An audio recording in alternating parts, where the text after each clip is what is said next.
நாங்களாம் சின்ன வயசில் இருக்கும்போது வீட்டுக்கு ஒரே ஒரு ஃபோனுன்னு இருந்துச்சு. சின்ன வயசுன்னு சொல்கிறது எனக்கு டீனேஜில் சொல்கிறேன். அப்போ தான் ஃபோனே எங்கள் வீட்டுக்கு வந்துச்சு. அப்போ ஒரு ஃபோன் ஒரே ஒரு கிர்ரிங்னு ஒன்று அடிக்கும் அந்த ஃபோன். அதெல்லாம் இப்போ ஃபோட்டோவில் தான் பார்க்கணும் என்ன. அந்த ஃபோன் அடிச்சதுன்னா 5 பிள்ளைங்களும் பாய்வாங்க அப்படியே, யார் ஃபோன் எடுக்கிறதுன்னு. அந்த பாஞ்ச 5 பேரில் ஒருத்தருக்கு பாக்கியசாலி ஃபோன் எடுத்துருவாங்க. ஃபோன் எடுத்து ஹலோன்னு வாங்க, மீதி 4 பேர் சுற்றி உட்காந்து யாருன்னு வாங்க, இங்கே இருக்குது இப்போ தான் ஹலோன்னு சொல்லியிருப்பான். யாரு என்ன வேணுமா என்ன சொல்கிறாங்க, எதையுமே மறைக்க முடியாது, எதையும் மறைக்க முடியாது. முன்னால் லெட்டர் வருது அப்படின்னா அது போஸ்ட்மேன் வழியாக ஊரே கூட்டிகிட்டு வருவான். எல்லாரையும் கூப்பிட்டு நம்ம பேரை சொல்லி சத்தம் போட்டு வருவான். நம்ம வீட்டுக்கு லெட்டர் வந்துருச்சுன்னு ஊருக்கே தெரியும் இல்லையா. நாங்கள் வளர்கிற காலத்தில் வாலிப வயசில் எங்களுக்கு வந்து நிறைய லெட்டரை கண்ணாலேயே பார்க்கல. அது சென்சார் வந்து எங்கள் அப்பா அம்மா யார் யாரெல்லாம் லெட்டர் போட்டிருக்கா அப்படின்னு சென்சார் பண்ணி பரிசுத்தமான லெட்டர்லாம் எங்கிட்ட வரும். ஏடா கூடமான லெட்டர்லாம் வரவே வராது, கண்ணுக்கே தெரியாது. அப்படி ஒரு லைஃப் அது. அந்த டைம் அப்படி இருந்தது. எதையுமே மறைச்செல்லாம் ரொம்ப லேஸில் வாழ முடியாது. ஆனால் இப்போ டிங்குன்னு ஒரு சவுண்ட் வருது, எடுத்து ஒருத்தர் பார்க்குறாரு. மனைவிக்கு என்ன மெசேஜ் வருதுன்னு கணவனுக்கு தெரியாது, கணவனுக்கு என்ன மெசேஜ் வருதுன்னு மனைவிக்கு தெரியாது. என்ன பதில் சொல்கிறாங்கன்னு கூட தெரியல. ஒரு நொடியில் எல்லாமே முடிஞ்சு போகுது. ஒவ்வொருத்தருக்கு தனித்தனி ஐடி, ஒவ்வொருத்தருக்கு தனித்தனி பாஸ்வேர்டு, எல்லாமே தனித்தனியாக இருக்குது இல்லையா. இந்த நாட்களில் வந்து உண்மையை காத்துக்கிறது ரொம்ப கஷ்டமாக இருக்குது. கால் ஹிஸ்ட்ரின்றாங்க. அந்த கால் ஹிஸ்ட்ரியை ஒரு நொடியில் என்ன பண்ண முடியும், அப்படியே அழிச்சு விட்டுறோம். என்ன ஃபோனே ரீசெட் பண்ணி விட்டுறலாம் இல்லையா, என்ன வேணால் பண்ணலாம். எல்லா ரெக்கார்ட்ஸையும் அப்படியே அழிச்சிடலாம். அவ்வளவு வந்து ஒவ்வொருத்தரை வந்து தனித்தனியாக வாழ்கிறதுக்கு வந்து இன்றைக்கி நிறைய உபகரணங்கள் வந்துருச்சு. இன்றைக்கி இதுக்கு நடுவில் வந்து மனதளவில் உண்மையாக இருக்கணும்னு தீர்மானம் பண்ணலன்னா போச்சு. உண்மையாக இருக்கணும், பொய்யில் எந்த விதத்துலையும் பொய் ஒருத்தருக்கு ஒருத்தர் சொல்லக்கூடாதுன்னு தீர்மானம் பண்ணி வாழுங்க, நிம்மதியாக தூக்கம் வரும். சில பேர் என்ன பண்ணுவாங்கன்னா மொபைலில் என்னென்ன தேவையில்லாதது எல்லாத்தையும் உள்ள நிறைய சீக்ரெட் ஃபோல்டர் அது இதுன்னு வச்சுருப்பாங்க. நிறைய உரையாடல்கள்லாம் இருக்கும், எல்லாம் லாக்கெல்லாம் போட்டு வச்சுருப்பாங்க.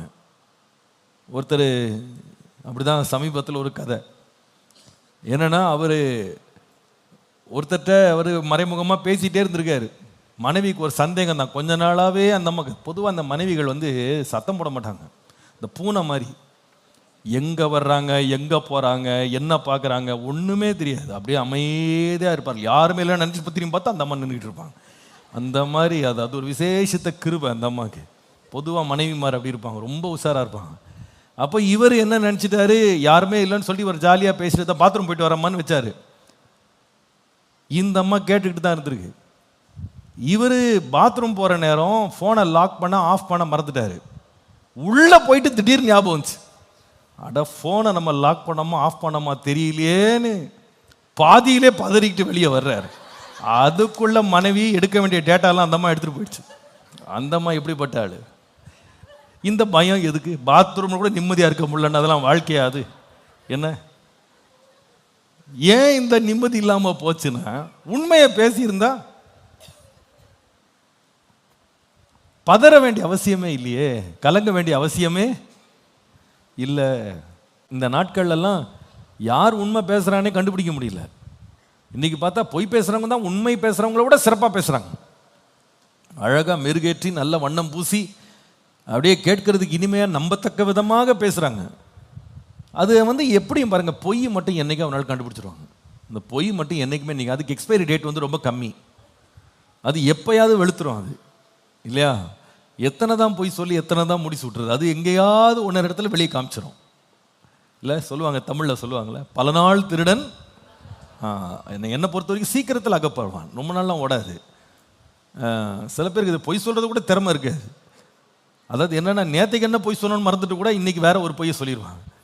அப்போ மனைவி கரெக்டாக ரெக்கார்டு வச்சுருப்பாங்க. நேற்றுக்கு வேற நம்பர் சொன்னார், இன்றைக்கி வேறு நம்பர் சொல்கிறாரு, ஏதோ ஒன்று இருக்கேன்னு அந்த மாதிரி இன்வெஸ்டிகேட் பண்ணால் எல்லாமே வெளுத்துரும், சாயம் வெளுத்துரும். அப்போ அதுக்கப்புறமா நீங்கள் என்ன பேசுனாலும் அவங்க என்ன பண்ண மாட்டாங்க, நம்பவே மாட்டாங்க. கணவன் என்ன பேசினாலும் மனைவி அதுக்கப்புறமா நம்ப மாட்டாங்க. நம்பிக்கை வளர்கிறதுக்கு உண்மை ரொம்ப ரொம்ப முக்கியம். நம்ம பேச்சில் உண்மை, கொடுக்கல் வாங்கலில் உண்மை, போக்குவரத்தில் உண்மை, பண விஷயத்தில் உண்மை இல்லையா. இதெல்லாம் உண்மையாக இருந்தீங்கன்னா குடும்பம் பாருங்கள் நிறைய பிரச்சனைகளை தவிர்த்துரும். ஒரு கணவனுடைய இருதயம் மனைவியை 100% நம்பணும். ஒரு மனைவியினுடைய இருதயம் கணவனை 100% நம்ப வேண்டும். அதான் குடும்ப வாழ்க்கைக்கு இந்த உண்மைன்றது ரொம்ப முக்கியம். பொய்யை நம்ம வீட்டை விட்டு வெளியே தள்ளிடணும். பொய்யில் வாழவே கூடாது. எதுவாக இருந்தாலும் நேர்மையாக உண்மையாக சொல். சில பேர் என்னென்னா வீட்டுக்கு போய் இதை சொன்னோன்னா மனைவி ரொம்ப திட்டிடுவாங்கன்னு சொல்லிட்டு மனைவிக்காக ஒரு புது கதை வசனத்தோடு உள்ளே போவாங்க. அதே போல் கணவன் நிறைய காரியங்களை மறைச்சு அவர் மனைவிகிட்ட புது கதைகள்லாம் சொல்லுவார். அந்த மாதிரி சொல்லி சொல்லி சொல்லி சொல்லி கடைசியில் ஒரு நாள் மாட்டிக்கிடுவார். அதுக்கப்புறம் அது சண்டையாக மாறிடும். நான் சொல்லவே இல்லைன்னுவாங்க சில பேர் நான் சொன்னேன் இப்போ என்னன்றப்போம் அப்படிதான் அப்படின்னு வந்தால் அப்புறமா பிரச்சனை வேறு மாதிரி பெருசாகிடும். குடும்பத்தின் ஐக்கியம் உடைச்சு போயிடும். உண்மையாக இருக்கணும், நேர்மையாக இருக்கணும், எந்த காரியத்திலையும் பொய் சொல்லக்கூடாது. இந்த காலத்தில் இந்த உண்மையை காத்துக்கிறது ரொம்ப கஷ்டமாக இருக்குது இல்லையா? உண்மையாக இருக்கணும். குடும்பம் உண்மை இல்லைன்னா போச்சு. உண்மை ரொம்ப ரொம்ப அவசியம். எல்லாத்தை பற்றியும் சின்ன காரியமோ பெரிய காரியமோ உண்மையாக இருக்கிறது ரொம்ப ரொம்ப நல்லது. வெளிப்படைத்தன்மை ரொம்ப முக்கியம்.